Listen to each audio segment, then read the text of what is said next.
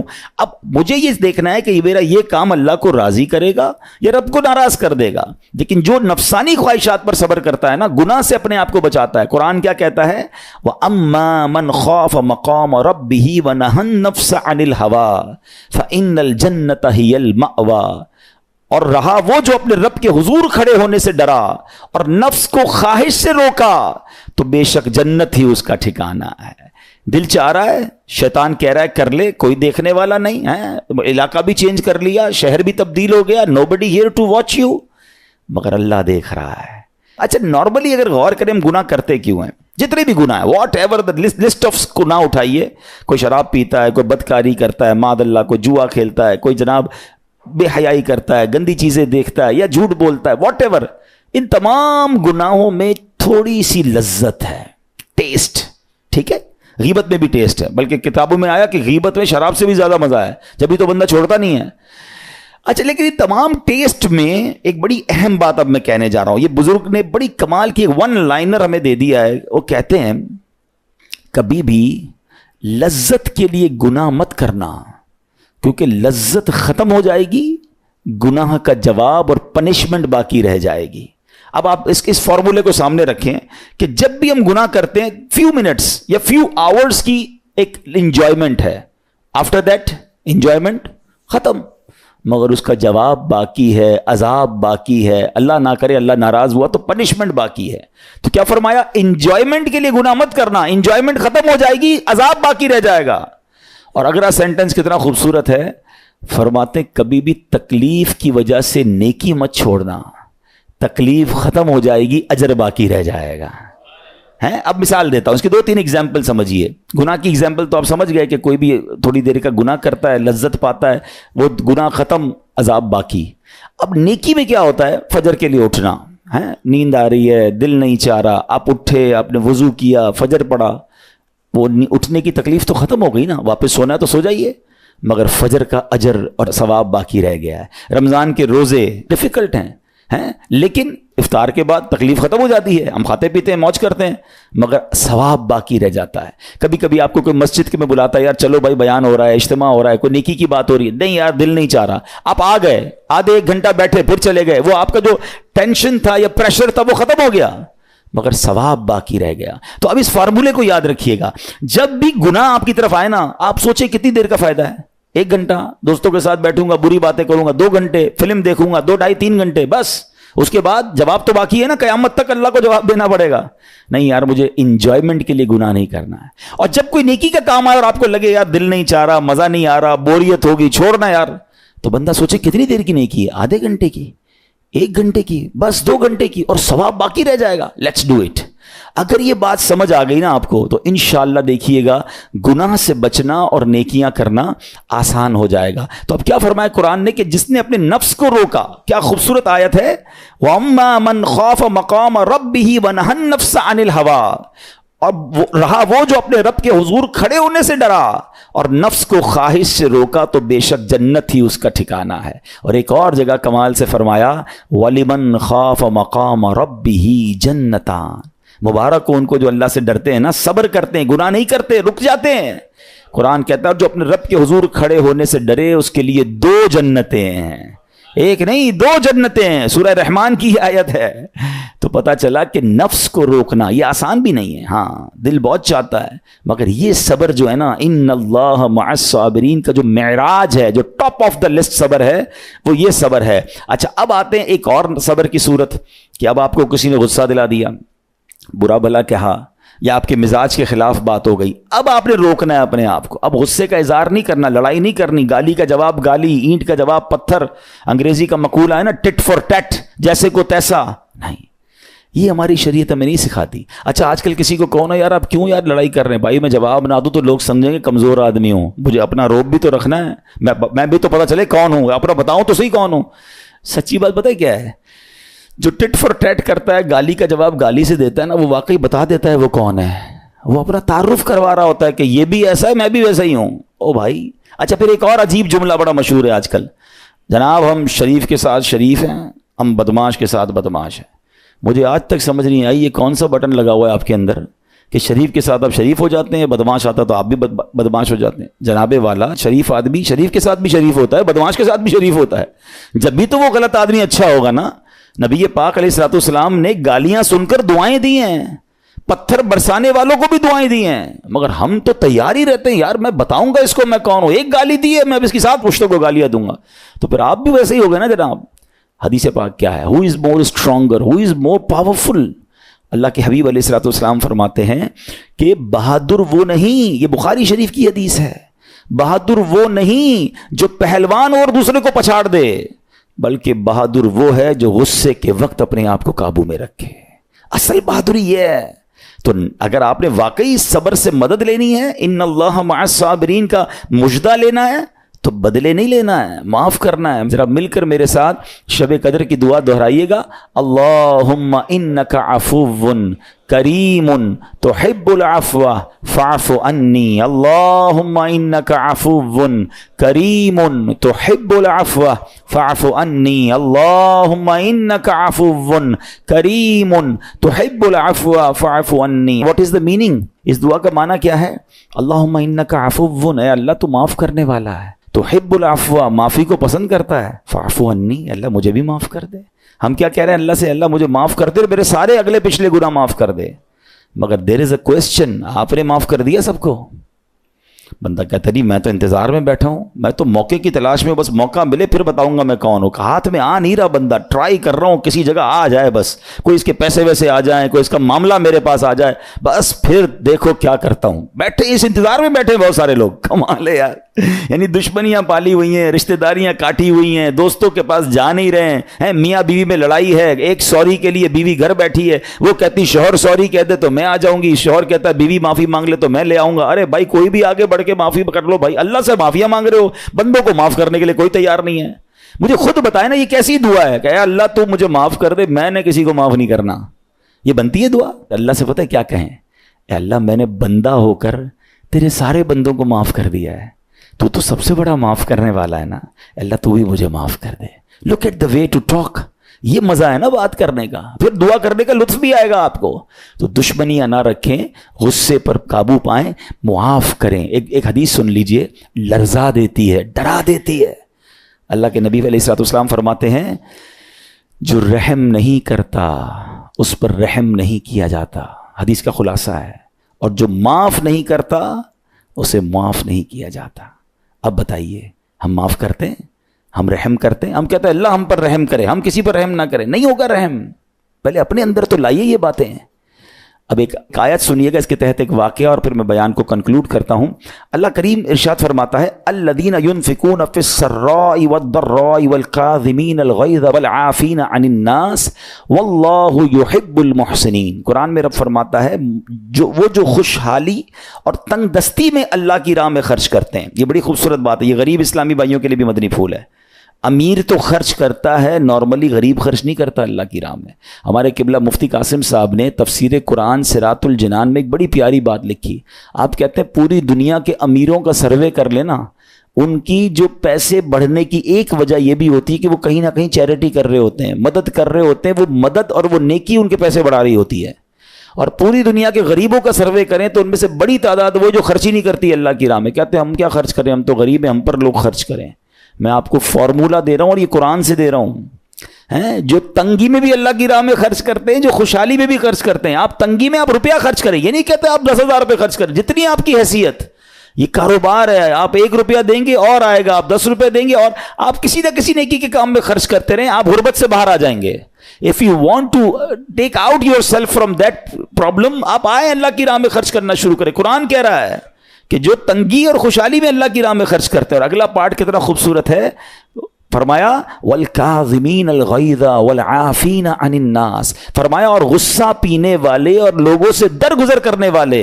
انعام کیا ہے؟ واللہ یحب المحسنین، اور اللہ نیک لوگوں سے محبت فرماتا ہے۔ اور پھر ہاں زندگی میں کلیمٹیز، پرابلم، بیماریاں، مشکلیں، قرآن خود کہتا ہے کہ من قریب تمہیں آزمائیں گے، کبھی بیماری آئے گی، کبھی بھوک آئے گی، کبھی مال کم ہو جائیں گے، کبھی ڈسٹربنس آئے گی، خوف آ جائے گا، تو بی ریڈی فار دیٹ، صبر کرنا ہے، کیونکہ اللہ نے فرمایا وبشر الصابرین، صبر کرنے والوں کے لیے خوشخبری ہے۔ تو اللہ کرے کہ یہ بات ہمیں سمجھ آ جائے اور ہم اس آیت پر عمل کرنے والے بن جائیں تو زندگی بڑی آسان ہو جائے گی۔ یہاں ایک میں عقیدے کی بات بھی کلیریفائی کر دوں، کچھ لوگوں کو بعض اوقات کنفیوژن ہوتی ہے یا لوگ کنفیوژن کریٹ کرتے ہیں۔ مجھے ایک بات بتائیے گا کہ اللہ کیا کہہ رہا ہے؟ وَاسْتَعِينُوا بِالصَّبْرِ وَالصَّلَاةِ، اے ایمان والو صبر سے اور نماز سے مدد چاہو۔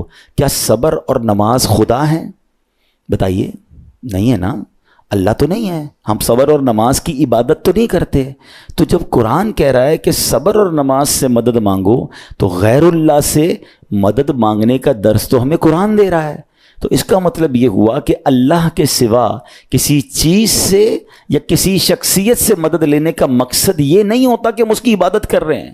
اگر آج کے دور میں کوئی اللہ کے نبی سے کہتا ہے کہ یا رسول اللہ انظر حالنا، یا بھر دو جولی میری یا رسول اللہ، تو یہاں کوئی شرک کی بات نہیں ہے، کیونکہ یہاں یہ نیت نہیں ہے کہ ہم ان کو خدا مان رہے ہیں، یا یہ بھی نیت نہیں ہے۔ ایک بات، ایک عقیدہ کلیئر کر دیتا ہوں، پوری دنیا میں عاشقان رسول کا یہی عقیدہ ہے کہ کوئی نبی، کوئی صحابی، کوئی ولی اپنی طرف سے کسی کو کچھ نہیں دے سکتا، وہ سب رب کے محتاج ہیں۔ اللہ کسی کا محتاج نہیں ہے، جو اللہ کا ہے وہ اس کا اپنا ہے۔ ہاں اللہ نے اپنے مخصوص بندوں کو کچھ عطائیں کی ہوئی ہیں، کچھ پاورز دیے ہوئے ہیں، وہ اللہ کی عطا سے اگر کسی کو تقسیم کرتے ہیں تو اس میں کوئی پرابلم نہیں ہے۔ قرآن کہہ رہا ہے اے ایمان والو صبر اور نماز سے مدد چاہو۔ یہاں ایک اور بات سمجھنی ہے، دنیاوی طور پہ بھی کیا ہوتا ہے کہ آپ کسی کوئی باس ہوتا ہے اپنے کسی مینیجر کو پاور آف اٹارنی دے دیتا ہے کہ یہ تمہارے پاس اس پراپرٹی کا پاور ہے، تمہارے پاس فلاں چیز کا پاور ہے، وہ اس پاور کے بہاف پر وہ کام کر دیتا ہے، مگر کوئی یہ نہیں کہتا کہ he is the owner, actually he have attorney, he have power of attorney. بالکل ہمارا بھی عقیدہ یہ ہے کہ اللہ نے اپنے کچھ مخصوص بندوں کو، اپنے پیاروں کو کچھ اختیارات عطا فرمائے ہیں، اور جب وہ ان اختیارات پر عمل کرتے ہیں تو ایکچولی وہ اللہ ہی کی عطا ہے۔ ہاں دنیا میں اگر کوئی یہ سمجھتا ہے کہ کوئی شخصیت یا کوئی بزرگ یا کوئی اللہ والے اپنی طرف سے دیتے ہیں، رب کا اس میں کوئی دخل نہیں، تو یہ شرک ہے، یہ بات درست نہیں ہے۔ ہمارا سب کا عقیدہ یہ ہے کہ جو کچھ دنیا میں اگر کسی ولی، نبی، صحابی کے پاس ہے وہ رب کا دیا ہوا ہے، رب کی عطا ہے، رب ان کو دیتا ہے، رب کو کوئی نہیں دیتا، رب کے پاس جو کچھ ہے وہ اس کا اپنا ہے۔ تو یہ کانسیپٹ بھی کلیئر ہوتا ہے قرآن پاک کی اس آیت سے۔ اللہ کریم سے دعا کرتے ہیں رب کریم ہم سب کی حاضری کو اپنی بارگاہ میں قبول فرمائے۔